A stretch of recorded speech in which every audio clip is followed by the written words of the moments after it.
taxation without representation became a rallying cry. Well, let's go back to the tax on a tea then, and the confrontation that led up to the Boston Tea Party.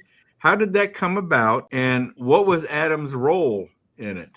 Word arrived in Boston that a number of ships had departed England with tea on board, destined for several ports on the East Coast. Boston just one among them. And Adams knew that there would be a duty on that tea. So he decided that he had enough popular support, certainly in Massachusetts, to make a stand against this tax there in Boston, in the harbor, and that some sort of resistance had to be taken. So he gathered members of the Sons of Liberty, which we touched on previously, and together they decided how they might accomplish this resistance. What shape would it take? So Adams soon learned that there were 3 ships, actually, carrying East India tea that were coming to Boston. It would turn out the Dartmouth, which was the first ship to reach our shores, sailed into the harbor with 114 chests of tea on board, and a deadline then was set in motion for a confrontation. British Admiralty, I suppose, required that a merchant ship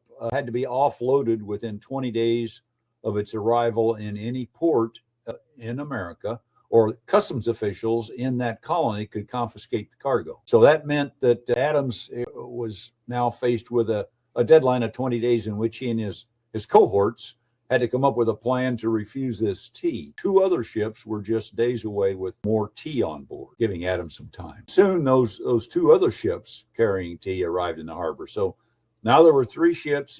Adams called for a public meeting that night, and a huge crowd, it was estimated to be over 1,000 people, collected or gathered outside the old meeting house. And after receiving a report that Hutchinson, the governor, had moved some soldiers from the docks to the fort on Castle Island in the Boston Harbor, and that was designed to prohibit any ships from departing, Adams reportedly stood up and announced to the gathering, so all could hear, "This meeting can do nothing further to save the country." And according to several historians, I guess, that statement was a prearranged signal for the Tea Party to begin. So what ensued was a large exodus of people out of the meeting house, and it was followed almost immediately by the boarding of those 3 ships by a horde of men. There were over 100 in number, some of whom were disguised as Indians, as it turned out, and they set about tossing tea chests overboard into the bay, breaking them open in some cases.